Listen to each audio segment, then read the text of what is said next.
तुमने उस दिन तो बड़ी खिंचाई करी उनकी, किसकी? मीडिया की, कि कैसे नहाओ, कैसे सो, कैसे बैठो, कैसे उठो, कैसे तैयार हो, कैसे, अरे बाबा कैसे खांसो, कैसे चीखो, ये भी वो बताएंगे। अब आगे का कार्यक्रम तो बड़ा अजीब सा है कि बाकी सीट पे कैसे बैठना है। कोई बड़ी बात नहीं, अभी नहीं देखा कल परसों में बता रहे थे वो गैस पास करने के बारे में भी तो एक रील आ रही थी। अरे भाई बहुत 10 बार अब कितना कितना करना, क्वांटिटी बताई जाएगी।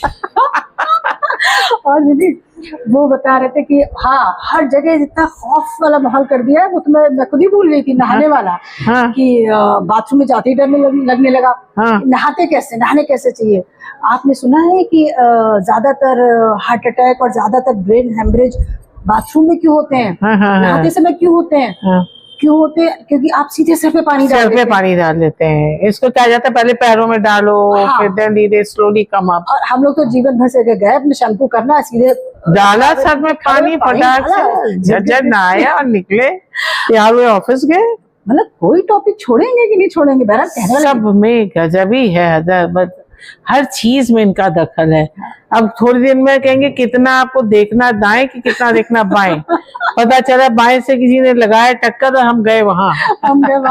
अच्छा कुछ दिन बाद जो है कहने वाले मेरे में उसमें कमेंट कर देते हैं, कई बार अलग से कॉल करके कहते हैं कि तुम इतना सोशल मीडिया का मजाक उड़ा रही, तो तुम क्यों सोशल मीडिया पे हो फिर? हाँ। लेकिन ठीक है, मतलब हम ये इतना तो नहीं कहते हैं ना कि जिस चीज के मैं एक्सपर्ट नहीं है। देखिए मीडिया के एक्सपर्ट हैं उस पर बोलते हैं, ये तो नहीं बताते हैं कि आपको इतना खाना चाहिए। और सुनिए एक आयुर्वेदाचार्य ने तो ये एक ने तो सारे आयुर्वेदाचार्यों को फेल कर दिया।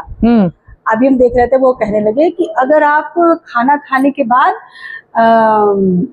टहलते हैं तो आप ये सबसे बड़ी भूल कर रहे हैं, आप अपने स्वास्थ्य को हानि पहुंचा रहे हैं। अरे हम तुरंत स्क्रॉल किया, हम आगे बढ़ गए, हमने कहा लो सब तो कहते थे खाने के बाद तुरंत बैठना चाहिए।